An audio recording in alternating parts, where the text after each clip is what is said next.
you don't even know how to really describe it to people because everyone is shocked when you tell them you're diagnosed, you're only 28 and you're pregnant. So it was just like one thing after another. For a long time, I was super emotional talking about it. It was hard, even telling people, yeah, I have cancer.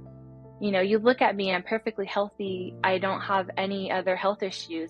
Even now, the doctor's like, if I didn't know anything just by looking at you, I would think you're overall healthy besides having cancer. Hi, I'm Cassandra. I am from California. I was diagnosed with stage 4 adrenal cortical carcinoma in October 2021. Our son, at the time of my surgery, was 5.5 months. And so we had to have really hard conversations and decide, like if something happens to me on the table where they have to deliver the baby early and potentially save him versus me, I was willing to do that. I told my husband, I have cancer already. In my mind, there's nothing else for me to do at this point, save the baby. He has a full life ahead of him. Initially, like I said, the tumor was showing up as a softball size. When they removed the tumor and I was now in recovery, I was in my room, the surgeon came in. She said, really good surgery. We were able to take the whole tumor out as well as my right adrenal gland. She then tells us we did have to make the incision bigger than we thought. And I'm like, oh my God, okay. And so the tumor had partially died off. So there was still a blood supply, but part of it wasn't supplying anything. It was dead. When they removed it, they said it was actually half the size of a football. So it weighed the same as my son. So essentially, I could have almost been carrying twins and never have known. You have the doctor that's there going to deliver the baby. You have the nurses there that are going to help, when the baby's here. And they're like, one nurse is prepping you. I didn't feel pain. I didn't feel anything of what was going on, I guess. I don't know what it was. I can't even describe that feeling, but it was just, I'm doing this, I'm going to go for it, and he's going to be here and we're going to be good. And when they place him on my chest, I was just in awe. Like, you're emotional, but at the same time, you're like, oh my God, like this is the finish line. This is on top of everything else I was dealing with, the diagnosis, the treatments, not the treatments, but the surgery, the scans, the MRIs, the blood work, all of the hospital. This is it. This is what my prize is, overall. And it was weird to think of myself as a mom in that moment and that this was mine, he's mine, I get to go home with him. But it was just like, I don't even know how to describe it. It's such a weird thing to go through on top of everything else, but you don't think of cancer, you don't think of you being sick, you don't even worry about treatment that's coming afterwards. You're so in the moment and enjoying it. After birth, I had radiation, more of like a, I guess, centralized, the way they described it. So it doesn't hit anything else, just where the tumor was. And then I went on to chemo pills, which I didn't even know existed, which was kind of cool. I was for a little bit able to go to work, and then those kind of had side effects. So I was pulled out of work, and those were slowing the growth, but not completely shrinking the nodules. So from my adrenal gland, after keeping up with scans every 3 to 4 months, we saw spots on my lungs, too small to biopsy. And then once they were big enough, we went ahead and biopsied them, and they came back as adrenal cancer. So I went from a stage 2 to stage 4 once it's metastasized automatically. So after the chemo pills weren't working, and this is like I'm with my third oncologist now, I switched. He then says, I know you didn't want to have to do IV chemo. That was like my one thing I absolutely didn't want to do. I had to suck it up, and he says, "Yeah, we have to do IV chemo." So I remember, I think it was the beginning of December of 2024 last year. Um, he's like, "We're going to schedule you to have your port placed in 2 weeks." And in my mind, my wedding was pushed off. We hadn't gotten married yet. I had already had my son. So my son is now 2 years old. And at this point, I didn't want to wait anymore. I was, I was like, I'm not going to let cancer do this. I'm not going to stop my life and have cancer be this thing that everything else has to revolve around. So, um, I remember after getting that phone call, my parents come home. I tell them what happened, what the doctor said. I have to have a port place. I have to do IV chemo. And I don't know what clicked in my mind, but I remember telling them, I want to get married. I want a wedding. I want to plan something. So in a matter of 3 weeks from the initial phone call, my family and friends, we planned a wedding. So I wasn't able to have a venue wedding. I wasn't able to have too many people because not only was I going to have to start treatment, I was having my port placed. I couldn't be around people. I couldn't afford to get sick. Um, and I didn't want to lose my hair. I didn't want to be married without my hair. That was my one thing. I want my wedding pictures to be wedding pictures. Not that they wouldn't have been, but I wanted my hair in my pictures. And so I remember having my port placed, and I believe 2 weeks after that, I got married. We got married at home. I had 50 people here, family, friends.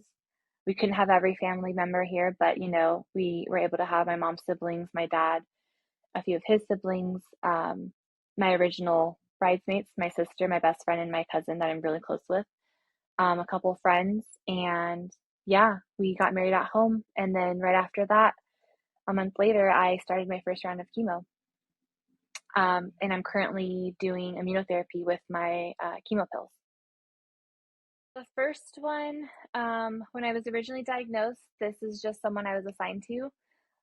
There was a little bit of a language barrier, and she was a great oncologist, um, but we had, I guess, different views of my treatment plan, and so I initially, she also wasn't. She was 45 minutes away from where I live, so it wasn't, I guess, I don't even know how to say it, but it wasn't in our, it didn't make sense for us to travel that far to see this oncologist that frequent, because it was going to be frequent. So I ended up switching, and they actually assigned me someone that was in town, which was so much easier. I kept her for a little bit, and then there came a point where we weren't aligning anymore. Um, the chemo pills were causing me to have side effects, and the side effects, because I commuted to work, they weren't safe. It wasn't safe for me to not only travel, but some of the symptoms, I had brain fog. I couldn't remember simple things, and I was on a pretty high dosage. Um, there was a time where I was in the car with my son, and I had planned to take him to one of my cousin's house so that he can play with, her kids. And after picking him up from daycare, we got a car wash, and I couldn't remember where I was supposed to be afterwards. And at that moment, I'm thinking, it's not only safe for me, but it's not safe for my son to be in the car with me. Um, and it just became one of those things where, I described my symptoms, and, um, oh, you're fine. It's okay. It's just, it's temporary. It wasn't temporary. And, you know, like I said, we weren't aligning anymore. And so at that point, that's when I realized, okay, I need to find someone else. And so they found me a different oncologist. My current oncologist is someone that has treated one other patient with my type of cancer. So that was rare in itself. You know, uh, oncologists typically don't see someone with my case. So to find someone that had seen another patient was kind of a big plus for me. You know, he's familiar with it, he has some type of knowledge about it. And it made me feel like, okay, I'm not just an experiment anymore. I'm a patient. I'm a normal patient for him. Um, so yeah, I guess kind of advocating for myself, but also even now advocating for second opinions and referrals to be seen elsewhere because you know we've done the treatment plans. You know, I've done the aggressive IV chemo that in our minds would work. You know, we did the Red Devil, you know, and it didn't work. So now I'm like, okay, this isn't going to be the end of the road for me. Like I want to be seen elsewhere. I want anyone who has any type of knowledge to help me, you know? So, yeah, advocating for myself, it's been a big part of my case and my journey for sure. It's been tough, honestly. I have to give it up to my support system, you know, my family and friends. They've helped um keeping him in his routine, his normal routine with daycare has really been a big plus for him, you know, so that he doesn't know anything's different, to keep him again in his routine just in general. But also when I was having my treatments, you know, when I was going through IV chemo, I couldn't drive. I couldn't, you know, 4 days back to back every month and really aggressive treatment. You know, you're sick, you can't keep food down, you're sleeping because of the medication and just all the things that they give you, you know. My husband playing a big role, stepping up majorly in, you know, just our every day-to-day stuff with our son. You know, my son is so attached to me, we're so close, probably because of, you know, just in general the experience together, but he's a mama's boy. So it was a lot for him to not have me around as much during treatment and for him to, you know, kind of latch on to dad more than mom. Our weekend trips, you know, when I'm feeling good or, you know, even while I'm not feeling the greatest, but still some type of normal, you know, having him sit on the bed with me to play on the iPad or even with his toys, let's color together, you know, those types of things. Let's watch a show, you know, just him feeling like I'm involved and I'm there even though I'm going through all the treatment things was, you know, a major role in how I can still be a mom but still be a mom with cancer. You know, he doesn't know the difference. He doesn't see anything. Even when I was losing my hair. So before I was losing my hair and before I started chemo, I think it was even 3 days after the wedding, I went and decided to cut my hair. I did a pixie cut. It wasn't hard for me. I had done short hair before, and I anticipated, you know, with the chemo, my hair is going to fall out. So I felt like it was going to be less of a dramatic move. But even when I finally did lose my hair and was actually bald, like this is my hair growing back, but when I was actually bald, I was like, "Oh my God, he's gonna know mom's sick. He's gonna know something's wrong." And I remember, I think he was napping. I decided to cut it off, and he wakes up, and I was like, "Oh God, you know, that I'm gonna have to explain to him, mom's sick." I wasn't gonna tell him I have cancer. Mom's just sick, you know. And so he wakes up and he's like, "Mom, you cut your hair." You know, I said, "Yeah, I cut it. I had just a little bit of peach fuzz." And I remember him just touching it and he's like, "I like it." And I was like, "Oh, okay, cool." So it made me feel way better. You know, I didn't have to explain anything to him. He made it so easy. And even when I really was bald, he not a problem. Didn't even he could care less. And I was like, that made me feel way easy in my decision. I didn't have to worry about, oh God, I have to explain something to him.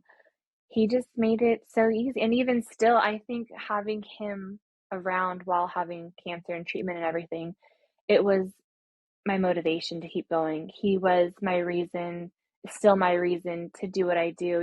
I got to keep going. I do it for him.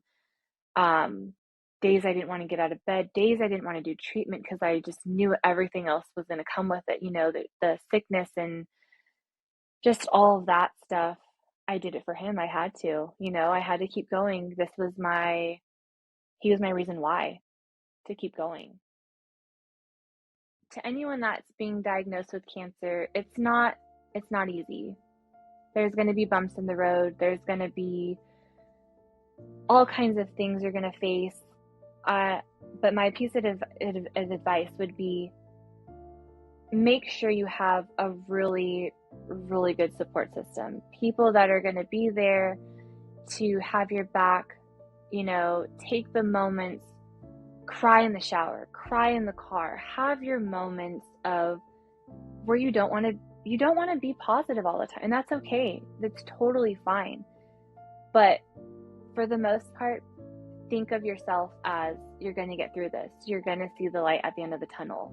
You're going to make it. Don't be negative. It's okay to have those moments, but my God, just do as much as you can, to still feel normal, because there's going to be times where you don't. I remember when I first shaved my head, I felt like everyone was looking at me, and it was just me in my head. It was totally me. But it's new. Everything's going to be new. Everything's going to be different. So do the things. Don't cancel your plans. My mom always from day one told me, keep living your life. Keep doing what you do. Go on your trips.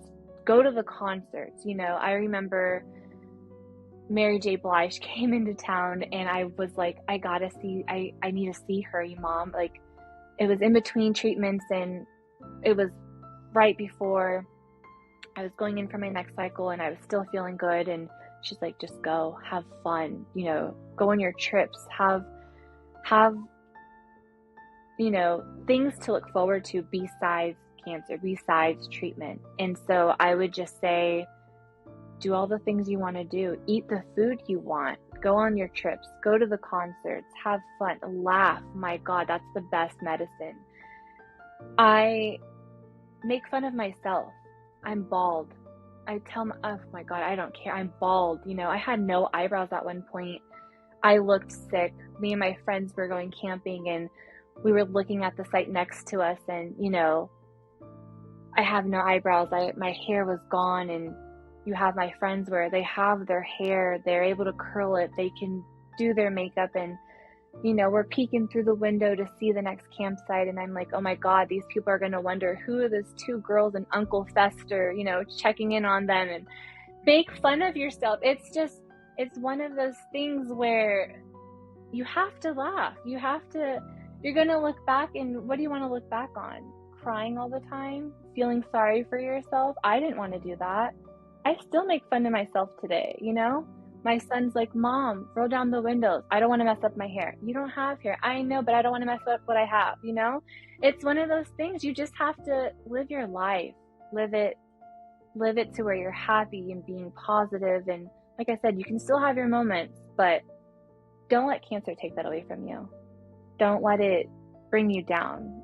Cancer is just cancer. But if you let it take over your life, it will, and it can. So just live your life the way you want it.